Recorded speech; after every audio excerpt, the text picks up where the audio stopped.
Let's also now play out for our viewers those reactions coming from BJP senior leadership and what they have to say also around the entire controversy related to the permissions denied to Narendra Modi earlier.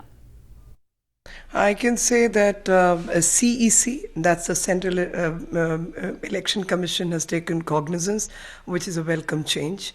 Though a lot of time has been lost from the statement which Mr. Gandhi made on the 1st of May, and now surging towards the end, and Mukhtar Ansari accompanying him, giving notice, has its own political connotation, but nevertheless they've chosen to do so. The reprimand, if at all, should have come much earlier.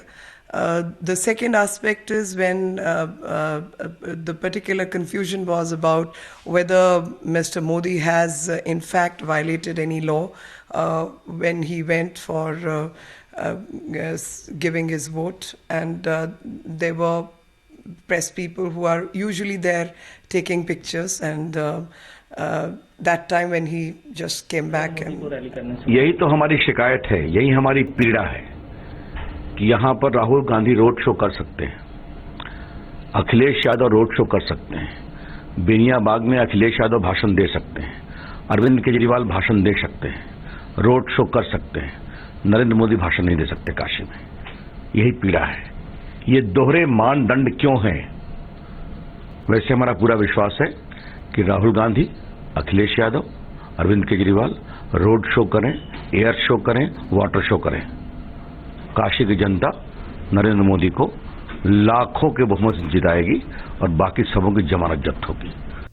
मैं सिर्फ इतना कहूंगा कि उस इलाके से road show चल रहा है जिस इलाके में हमें रैली नहीं करने दी,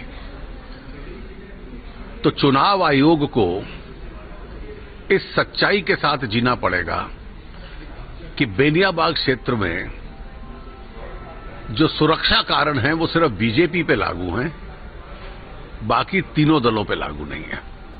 इसी से ही साबित होता है कि कोई सुरक्षा कारण नहीं था और ये राजनीतिक कारणों से हमें रैली नहीं करने दी, और ये एक बहुत बड़ा धब्बा इस देश की चुनाव प्रक्रिया के ऊपर रहेगा कि प्रधानमंत्री पद के उम्मीदवार को अपने क्षेत्र में रैली न करने दी जाए।